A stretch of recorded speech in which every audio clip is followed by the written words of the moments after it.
Assalamualaikum, Football United ringan amatiran ala gua. Preview sekaligus prediksi ringan amatiran dua pertandingan terakhir di Piala Dunia Qatar, yaitu adalah perebutan tempat ketiga. Insya Allah nanti hari Sabtu ya kan, dan hari Ahadnya adalah final.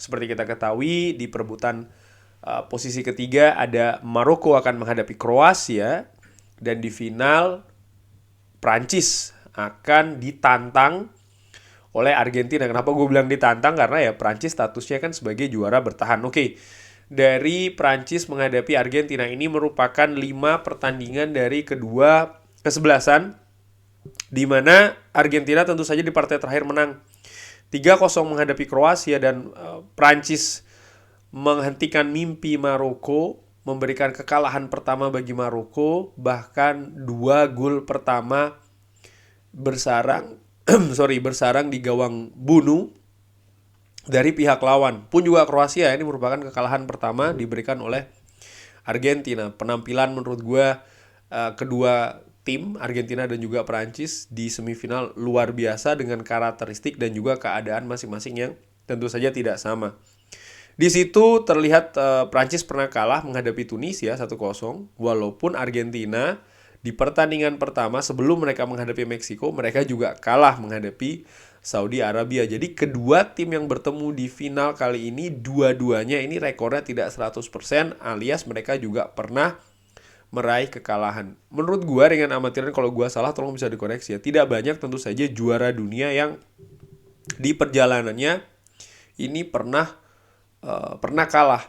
Seingat gua tahun 2010 ketika Spanyol menjadi juara dunia di Afrika Selatan, di partai pembuka mereka juga kalah menghadapi Swiss. Selebihnya, kalau gua salah sekali lagi tolong dikoreksi ya, tidak ada tim yang menjadi juara dunia atau negara menjadi juara dunia ini yang pernah kalah. Kalau gua salah sekali lagi tolong dikoreksi di kolom komen ya. Thank you. Dan ini merupakan dari SofaScore gua ambil kemungkinan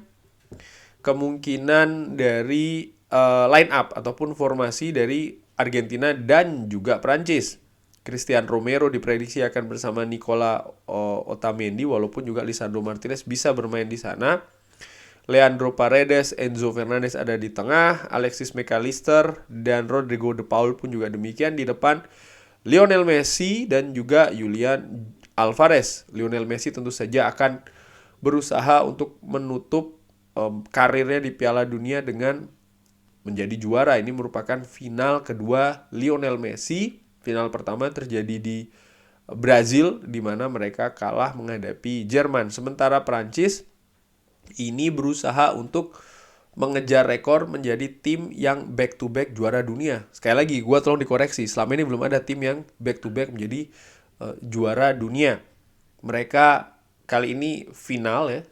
Ini mengingatkan gue di tahun 94 dan juga 98, di mana Brazil yang juara dunia di Amerika tahun 94, ketika 98 di Prancis, mereka back to back ke final, tapi mereka gagal untuk menjadi juara kedua kalinya secara beruntun. Nah, ini misi dari tim nasional Prancis, Squad Les Bleus. Diprediksi Olivier Giroud, Antoine Griezmann, Dembele, dan juga Kylian Mbappé ini akan menjadi senjata di lini depan. Adrien Rabiot yang tidak bermain ketika menghadapi Maroko diprediksi ada di lini tengah, berduet dengan Aurelien Tchouameni. Di belakang, Ibrahim Konate akan berduet dengan Rafael Varane. Di pertandingan sebelumnya, ketika Argentina menghadapi Kroasia dan juga Maroko menghadapi Prancis, menurut gue ada hal yang unik yang hampir sama nih antara Argentina dan juga Prancis. Ketika menghadapi Kroasia, Argentina ini kalah dari sisi ball possession, tapi expected goals-nya, itu gue lingkarin ya, mereka 2,3, luar biasa. Artinya mereka ini sangat klinikal, mereka sangat tajam. Kroasia menguasai ball possession, tapi mereka tidak mampu menembus pertahanan ketat dari Argentina. Dan ketika Argentina ini melakukan transisi serangan balik, mereka bisa melakukannya dengan sangat rapi dan bahkan tajam.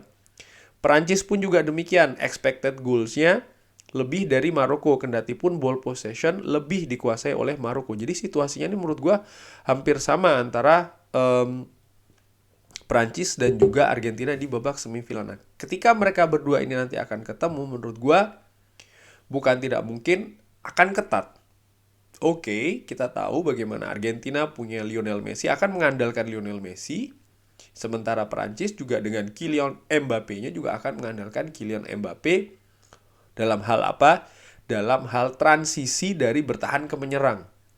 Nah, ini menurut gua, dan juga melihat bagaimana perjalanan mereka ke final ya. Artinya kondisi fisik yang sudah tidak 100% itu pasti menurut gua, sehingga kalau kita membandingkan dengan pertemuan terakhir mereka yang skornya sangat ketat 4-3 di Piala Dunia sebelumnya, menurut gua kecil kemungkinan itu akan terjadi. Gua melihat mungkin mereka akan memulai pertandingan dengan sangat hati-hati. Mereka mungkin akan memilih untuk sama-sama setback ya. Artinya kalau tim yang menguasai possession akan menguasai possession dengan harapan tidak kehilangan possession. Jadi mereka sangat bermain hati-hati, tidak sembrono ya, tidak secara agresif ingin langsung menyerang, tidak. Begitupun juga tim yang kehilangan possession, mereka tidak akan langsung melakukan high press menurut gue dengan amatiran, karena mereka akan tampil lebih hati-hati. Nah, kalau berjalannya pertandingan demikian, maka siapa yang melakukan kesalahan itu yang akan besar ya, akan menderita gol atau bahkan kekalahan. Artinya ketika mereka lepas possession lalu mereka tidak konsentrasi, sementara tim lainnya akan melakukan transisi ataupun counter dari bertahan ke menyerang. Nah, itu menurut gua peluangnya ada di sana. Sehingga kedua tim menurut gua bukan tidak mungkin, strateginya dua ya. Either mereka ini ketika memegang possession akan berusaha untuk mencari celah betul, lalu mereka akan memanfaatkan celah tersebut, atau ya mereka yang bertahan akan mengincar counter attack. Mereka punya Lionel Messi di Argentina dan juga Kylian Mbappé yang sama-sama piawai ketika melakukan transisi ataupun juga counter attack dari bertahan ke menyerang. Nah, untuk skor sendiri siapa yang akan menang? Gua melihat Argentina adalah Argentina dengan Lionel Messi-nya. Oke, kita semua tahu, banyak tim juga mengetahui kalau ya Argentina ini sekian persennya Lionel Messi. Mereka berusaha untuk mematikan Lionel Messi, itu poin gue di sana. Perancis pun bukan tidak mungkin juga akan melakukan hal yang sama. Argentina pun juga tahu di kubu Les Bleus ada Kylian Mbappé. Mereka juga pasti akan berusaha untuk menghentikan Kylian Mbappé. Tapi disitulah menurut gue bedanya. Gue melihat Perancis, mereka datang dengan pengalaman, mereka menunjukkan hal yang berbeda ketika menghadapi Maroko maupun juga ketika mereka menghadapi Inggris, bagaimana taktiknya mereka berbeda, bagaimana klinikalnya mereka, bagaimana ketika mereka ditekan oleh Inggris mereka tidak panik ya, mereka sangat dewasa menurut gua. Akankah mereka ini bisa kali ini menghadapi Argentina dengan Lionel Messi-nya? Gua memprediksi Prancis akan unggul tipis di pertandingan ini. Ya karena menurut gua faktor Lionel Messi sih. Artinya akan sangat besar sekali harapan Argentina kepada Lionel Messi, dan Lionel Messi pun juga pemain yang bisa merubah keadaan, itu harus diakui. Dia tampil sangat luar biasa. Lionel Messi salah satu pemain terbesar, menurut gue hanya butuh sepersekian detik. Pertanyaannya adalah akankah dia mendapatkan sepersekian detik itu? Sementara Perancis, gue melihat tim yang lebih kolektif, tim yang lebih sistematis. Didier Deschamps punya pengalaman lebih di Piala Dunia kali ini, walaupun dengan skuad yang dalam tanda kutip compang-camping, tapi dia bisa memberikan persatuan ya, yang kolektif ke skuad Les Bleus. Oleh karena itulah gue melihat dan mereka menurut gue sih punya counter attack yang tajam juga dengan Kylian Mbappé dan juga Ousmane Dembélé, lalu juga klinikalnya Giroud, ditambah lagi Griezmann di tengah, sehingga banyak sekali tools ya di timnas Prancis ini. Oleh karena itulah gue unggulkan tipis 1-0. Nah, di partai kedua antara Maroko, atau bukan partai kedua ya, partai pertama bahkan, karena ini akan bertanding di hari Sabtu, antara Kroasia dan Maroko. Gua melihat ini partai yang akan unik, di mana di 5 pertandingan terakhir mereka ini sama-sama menelan kekalahan di partai terakhir ya, kebobolan 3 dan juga kebobolan 2. Yang membedakan adalah bagaimana Kroasia menurut gua, lihat itu dia 2 kali sampai adu penalti menghadapi Brazil dan juga menghadapi Jepang. Maroko juga pernah sekali ketika menghadapi Spanyol.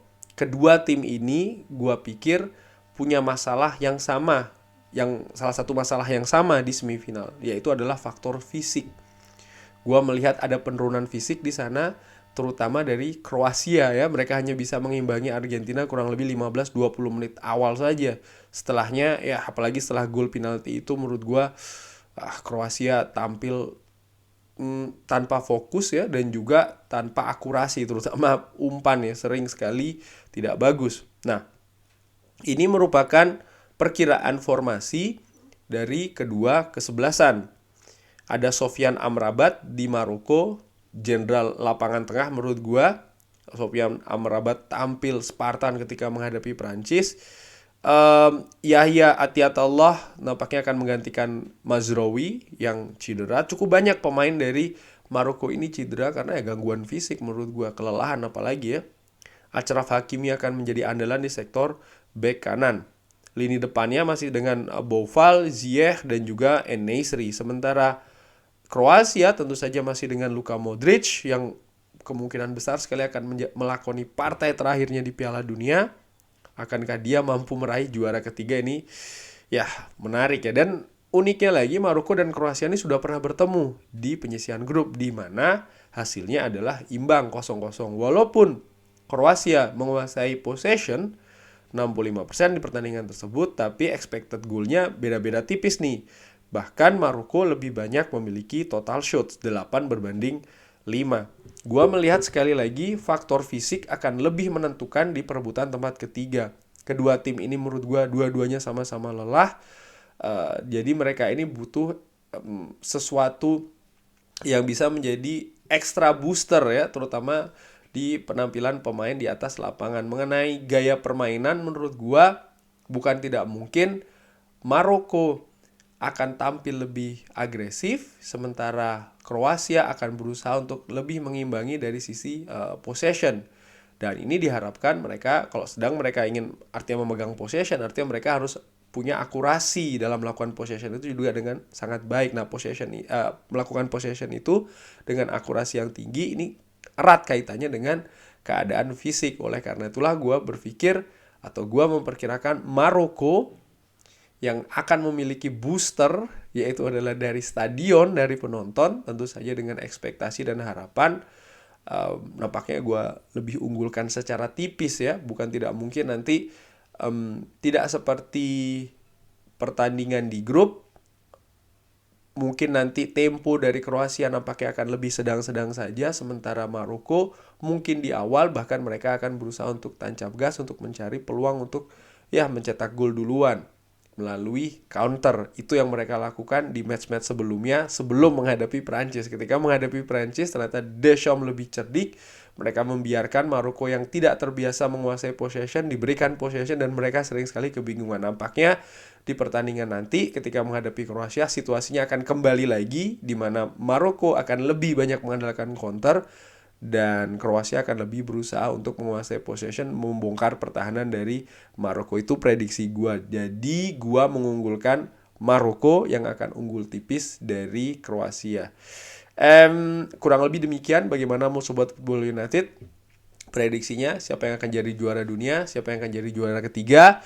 Sekali lagi, ini gue hanya ringan amatiran, gue sangat mungkin salah. Di semifinal kebetulan dua-duanya prediksi gue betul, walaupun tim yang gue jagokan dua-duanya juga kalah ya. Oke, bukan yang gue jagokan, ya gue dukung. Karena pada saat itu yang gue prediksi menang dan gue dukung itu berbeda. Gue berusaha untuk objektif juga, walaupun yang gue prediksi bukan yang gue dukung sekali lagi. Tapi ya, sekarang ini sudah ke final. Menurut Sobat Football United, siapa yang akan jadi juara dunia, siapa yang akan jadi juara ketiga? Drop di kolom komen. Terima kasih sudah menyaksikan. Jangan lupa like, subscribe. Jangan judi ya. Assalamualaikum warahmatullahi wabarakatuh.